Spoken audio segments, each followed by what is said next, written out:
just get a bit of silence, please, before I start. I just need to think.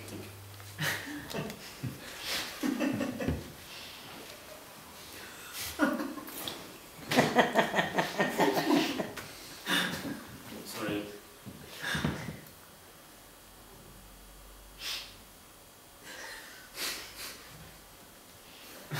Sorry, I just need a bit of silence just before.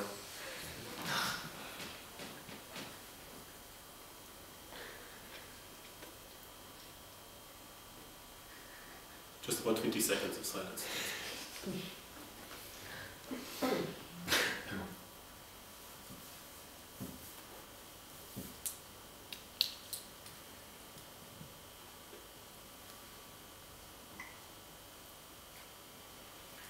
What's politics now, yeah? Democracy is being eroded.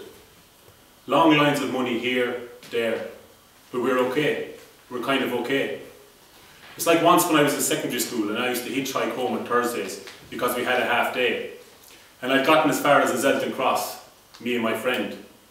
Now I hid in the ditch and got my shoes muddy, and he hitched for a car. And my shoes were muddy and the car stopped. James Beasley, a nice man who had a B&B like my mother. He was a good guy. We laughed. We tricked him, but so what? We laughed, then I got into the car. I got into the back seat. I destroyed his car with my shoes. He asked us about my mother and about my friend before dropping us home. I never mentioned the mud I brought in, and he never mentioned it after. It was left unsaid, much like Abraham who entered Egypt during a famine. Now here's the point. He told his wife Sarah to tell everyone that she was his sister. He was afraid because she was so beautiful that the men of Egypt would kill him so they could take her. So some courtiers from the Pharaoh's court came along and saw her and brought her to the Pharaoh's house, and she slept with him, lived with him even. And it was great for Abraham because the Pharaoh brought him lots of gifts and objects and slaves, including maidservants. And maidservants were probably prostitutes. The Pharaoh found out in the end, and he got angry, and he told Abraham and Sarah to leave Egypt, but they could keep all the objects he gave them, so they did okay. Now that's important. That's a particular chapter in the book of Genesis, and it's important to what I'm trying to say. Much like the story of his nephew, who was called Lot, who lived in Sodom, which God was about to destroy, but Abraham convinced him to save it if he could find 10 virtuous men. So God sent in his angels, and they met Lot, and he brought him to his house. Then the men of Sodom, who were men who enjoyed sodomizing each other, gathered outside Lot's house and demanded that he send out his guests so that they could sodomize them. Literally, every man in Sodom was waiting outside Lot's house so they could sodomize his guests. Lot decided to send out his 2 virgin daughters instead, so they could rape them instead of his guests. The men of Sodom said no to that, and Lot and his gang made a very lucky escape. Lot was tough, and you have to be tough. We all know these guys. Bad people, and there's only one way to deal with them, and that's to look them in the face and say, fuck you. That's it. It's you or me. You understand? You've got to take the bit between your teeth and stick it to them. Don't be afraid to fight. If you're not in, you can't win. It's called courage in the face of adversity, and it's simply what you have to do. I know. I've had plenty of experience, so you can take it from me. You've got to fill your belly full of sand and become resolved, immutable. I mean, you guys and girls, I can look around right now and see that you're all on the right track. It might not yet be the fast track. Nevertheless, it is moving in the right direction. You have a routine in place. Your confidence is growing. You are improving, and your results are getting better. You are within sight of the magic breakthrough. This is exciting. All you need is a little bit of good fortune, and it will happen because the most important thing happened to Lot after that. Half of Genesis 19 is dedicated to it because he went to live in a cave in the mountain. And he was too scared to leave it, so he stayed there on his own with his 2 virgin daughters. Then one night they got drunk, and they got so drunk that his eldest daughter took him to bed and they had sex with each other. The next night they got drunk again, and this time he had sex with his younger daughter. Now for a fact, we know that he climaxed at least 2 times inside both his daughters' pussies because they both had sons. And the eldest son was called Moab, whose descendant was King David, whose descendant was Holy Mary and Jesus Christ, who was very important. He was right there at the birth of Christianity, and the things he said have reverberated right through the ages to us right now, like Matthew 19. Does anyone know what that says? Well, in one part, a rich man comes up to Christ and asks him, "What else can I do?" "I obey all the commandments." He didn't murder, he didn't steal, he didn't commit adultery, he didn't testify falsely, and so on. He was a good guy.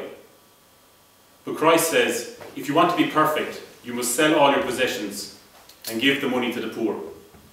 Sell all your possessions. All of them. Everything. So who will give me 20 euros for this? 20 euros. The script, I wrote it. 20 euros. It's art. I'm a local artist. 20 euros. Okay, 5 euros. 5 euros. They'll give me 5 euros for this. 5 euros. I'm an artist. 2 euros. 2 euros. 2 euros. 1 euro. 1 euro. 1 euro. 1 euro 50. 1 euro.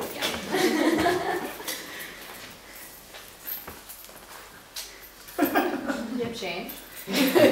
Does anybody have change? How much change do you need? 1 euro.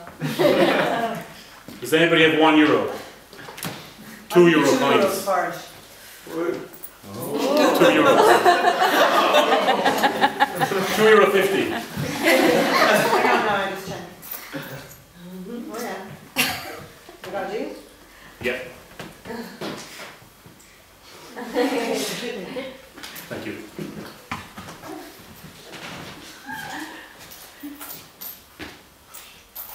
That was an auction.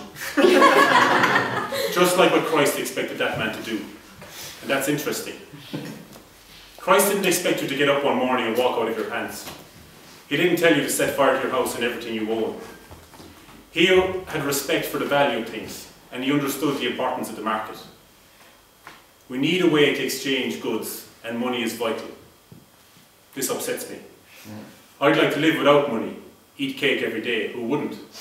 But everyone has to learn to earn their own crust.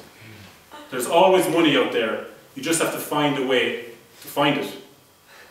Even Mao Zedong had to work as a teacher in a village in Changsha when he finished college. He was educated, but so what? Changsha was a poor country, and Mao himself was born a peasant, so he wasn't going to dilly-dally. He was tough, and he was a communist, and he didn't care. When he started working, the people were shocked. He didn't wash himself, and he wore the same clothes every day. He had holes in his socks, and his homemade cotton shoes were about to fall apart. Eventually, he started coming to class with no top on. When the people asked him to dress more appropriately, Mao declared, "There is nothing scandalous about nudity. Consider yourself lucky I don't come to class stark naked." Mao was tough. He was a leader. He formed the Chinese Communist Party, and it's the biggest organisation on the planet today. The next biggest organisation is Walmart. What we have to ask ourselves is, what are we actually doing moment to moment to not see what is so obvious? We don't know what it is, but sometimes we get a taste of it, and that reminds us of what we are trying to find, or our true desire is, but our day-to-day reality is just the things that are not it. And by looking for what's not it, what's not true, what's not lasting, we can begin to back ourselves into a reality where we need help. Now I need a volunteer to continue.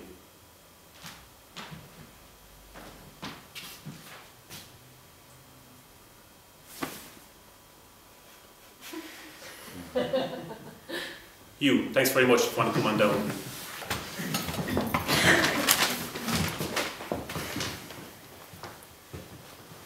Okay. Okay, while we're waiting, I'll tell you what happened today. It happened in the library today when I was reading my book. And I was reading all day, and I had about 20 minutes left. I didn't want to get up when a middle-aged man sits next to me. He was dark-skinned, a Spaniard, I think. I don't care, but he's chewing gum really loudly. I don't care too much, but he starts blowing bubbles, you know, like,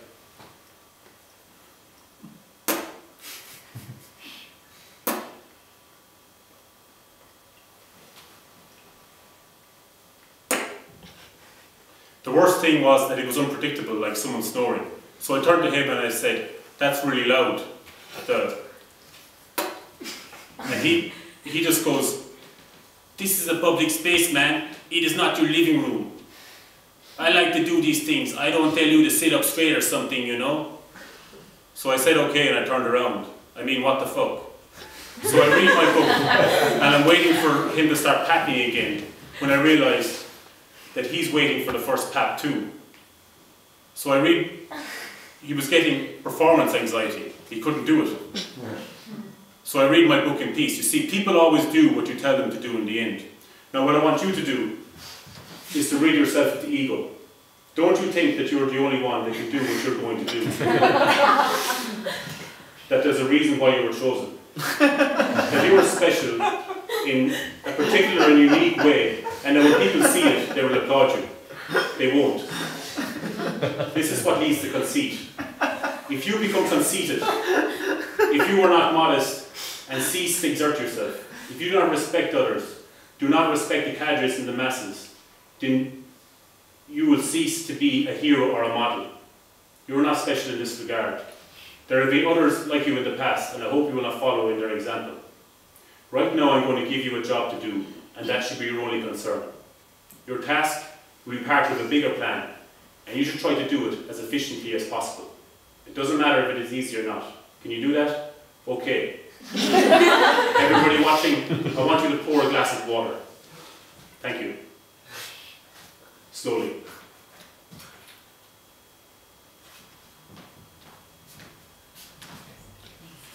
Winter clouds snowing, cotton fluff flying, few or none the unfallen flowers, chill winds sweep through steel skies, yet earth's gentle breath grows warm. Only heroes can quell tigers or leopards, and wild bears never daunt the brave. Plum blossoms brave the wintering snow. Small wonder flies freeze and perish. That was written on St. Stephen's Day, 1962, by Mao Zedong. But forget about him for now. Now, before I continue, I want you to wash my face with the rest of the water. Just like Jesus. Thank you.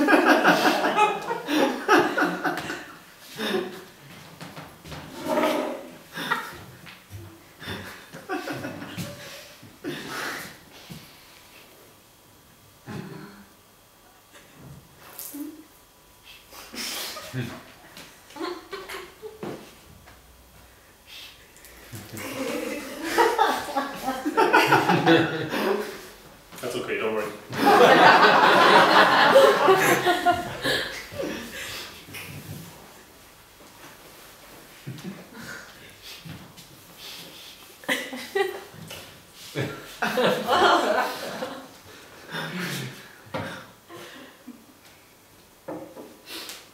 Okay, take that much of your going. A poor farmer and his wife were walking along a quiet road when they were surrounded by Franco's soldiers, mean men who were made meaner by years of war.